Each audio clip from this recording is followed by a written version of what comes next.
कोकण ही खरी रामभूमी आहे, देवाची स्थान आहे. धरणी माता बोलतात. आपली जी राग होते भूमी जाते, परत माणसाचा जन्म होतो. खरी देवता असते ती भारत माता म्हणतात, ती धरणी माता.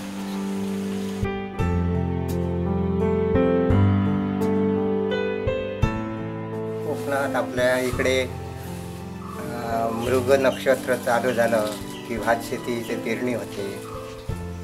ती पहिल्यांदा ती नांगरणी करावी लागते. त्याच्यानंतर बियाणे त्यात टाकायचं असतं. बियाणे जवळजवळ 15 ते 22 दिवसात रुजून येते. रुजून यायला रोप तयार होतं. रोप तयार झाल्या परत नंतर जमिनीची नांगरणी करून व्यवस्थित ती चांगली सपाट करून नंतर त्यात माणसं ती तुमची रोप आलेली असते ते कुपळून काढतात आणि नंतर त्यांची परत लावणी करतात. लावणी झाल्यानंतर जवळजवळ 2-2.5 महिन्यांनी ते रोप वर येऊन नंतर ते उगवते.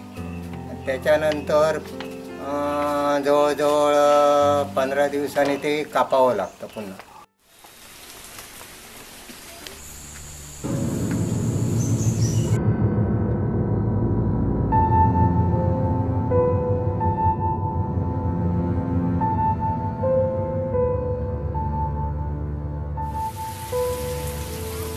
आज संकट आहे कोकणावर आणि तशी ती कमी झाली.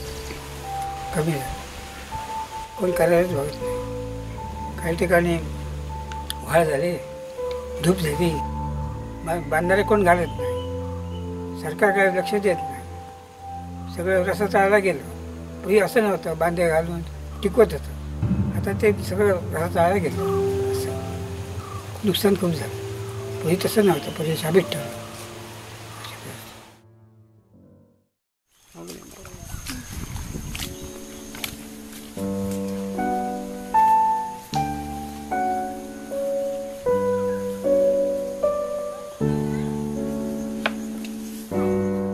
दिवसेंदिवस खूप महाग होत चाललंय. सगळे शेतीची अवजारं, आणखीन त्यांची लोकांची मजुरी, हे सगळं भागवताना शेतकऱ्याच्या नाकीनं व्हायचं. कारण त्याचा जर कोणतरी दुसरा एखादा कमवता असेल, मुलगा किंवा त्याचा मुलगा किंवा त्याच्या आणखीन कोणतरी भाऊ वगैरे, तर एक ठीक आहे, आर्थिक दृष्टीने त्याला पाठबळ जर असेल तर तो शेती करू शकतो. नाही तर शेती त्याला जमत नाही. कारण एवढं आम्ही कष्ट करतो त्याच्यामुळे आम्हाला त्याच्यामध्ये उत्पन्न मिळत नाही. पहिलं कसं असायचं की खाली त्याच्यामध्ये शेणखत टाकलं, त्याला बाकी युरिया नको होतं, सुफला नको होतं, असं काही नको होतं. फक्त शेणखत टाकलं आणि शेती केली की मस्त जोमाने भात ओढायचा आणि दाणासुद्धा भरदार यायचा. आणि त्यावेळी घरात 10 माणसं असायची. 10 माणसांचं पोट त्या शेतीवर भरलं जायचं वर्षभराचं. पण सध्या स्थिती तशी नाही. सध्या खूप चेंज झालेलं आहे.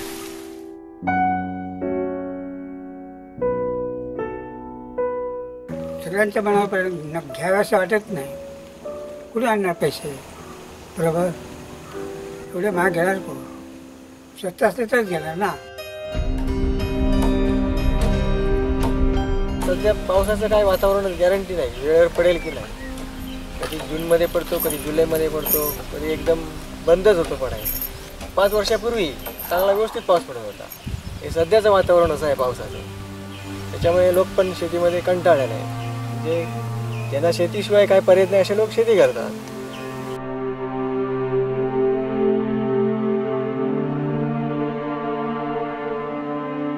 भांडवल कोणात शेती नाही. शेती पण चांगलं ही अशी आहे, शेतीकडे कोण बघणार नाही. समाजला आपले कोण आपलं पोटापोटी थोडी करते. त्याची पोट असतात. माझी 2 जगा होती, तर आपल्याला सांगायला उपयोग काय तर काय नाही. आता कोण करतो? माझं मुलगा सांगतो असं होतं, त्याला कधी कुपलो म्हणतो ठाऊन आहे. अशी परिस्थिती. आणि 12 जगा शिकवलं तरी तो तुला मुंबईत गेलो आणि तो प्लेसमध्ये जाऊन राहिलो. आता नोकरीसाठी म्हणजे कसा, आता ते जास्तच नाव आहे कोण त्याची सोडू हे त्यांचा पैसे मिळणार नाही. मुंबईत पैसे मिळतात, शेती करून पैसे मिळणार नाही. तर तो तितको खर्च होता. का उपयोगाचो काही एक नाही. जरी पैसो तरी सगळा तुम्हाला असं म्हणून लोक मुंबईला जातात. उठलो सुटलो सगळे मुंबई. पैसे प्रत्येक ठिकाणी आमच्या कुळाभाऊ संबंध आहेत. जिल्ह्यात बघा तो जिल्हा सगळे जिल्ह्यात तराही असा.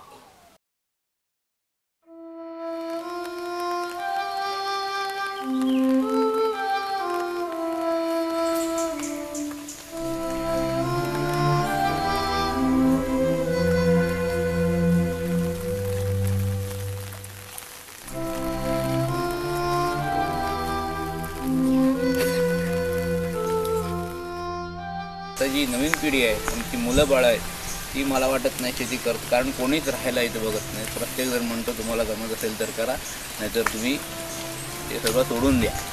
आम्ही तुम्हाला जे काय आमच्या दृष्टीने मदत होईल ते आम्ही तुम्हाला करू. त्याच्यामुळे आता दिवसेंदिवस जवळजवळ ह्या सिंधुदुर्ग जिल्ह्यामध्ये 50% शेती पडत आहे.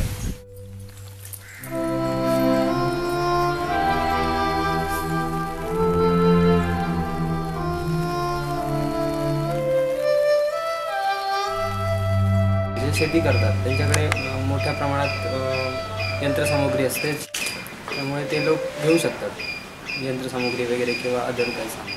पण जो सामान्य शेतकरी आहे त्याला काय घ्यायला जमत नाही. आमच्यासारख्या लोकांना तेवढी शेती करून त्याच्यात काय उत्पन्नच मिळत नाही. त्यामुळे मग नोकरी वगैरे काहीतरी करावी लागते आणि घरचं सगळं चालवावं लागतं.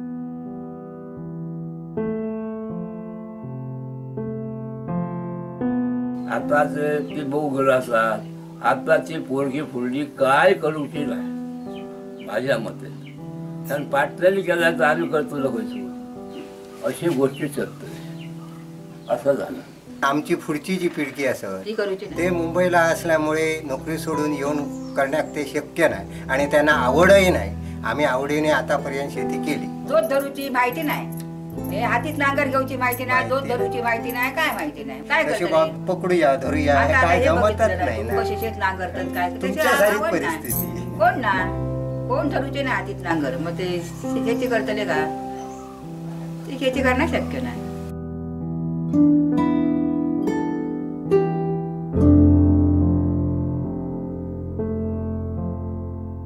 जर शेती त्यांनी केली तर निदान कम से कम 7-8 महिने जरी ते आपलं त्या शेतावर भात तरी खाऊ शकतात, म्हणजे पेज भात तरी खाऊ शकतात. बाकीचं काहीतरी थोडंसं विकत आणून ते काहीतरी गुजरण करता येईल. पण शेती कोणीच जर केली नाही तर हे सगळं ओस पडणार आहे आणि महागाई गगनाला भिडणार एवढे की मग त्या ठिकाणी ज्याचं कोठारं भरलेली असतील त्या ठिकाणी म्हणतील लोक जा आणि त्या लुटून घेऊन या, अशी स्थिती होणार आहे. आता जर आपण शेतीच केली नाही, सगळी शेती अशी पोसाड पडली तर शेवटी माणसं जगणं हे मुश्किल होऊन जाईल त्याच्यामध्ये.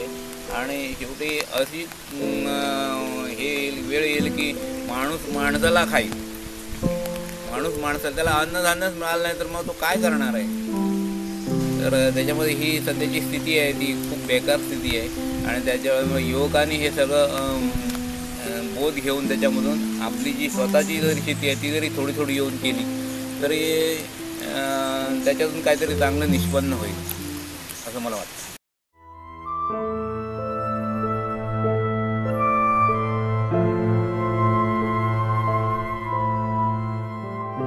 कुठं मरतील ना, शेती केलीच पाहिजे.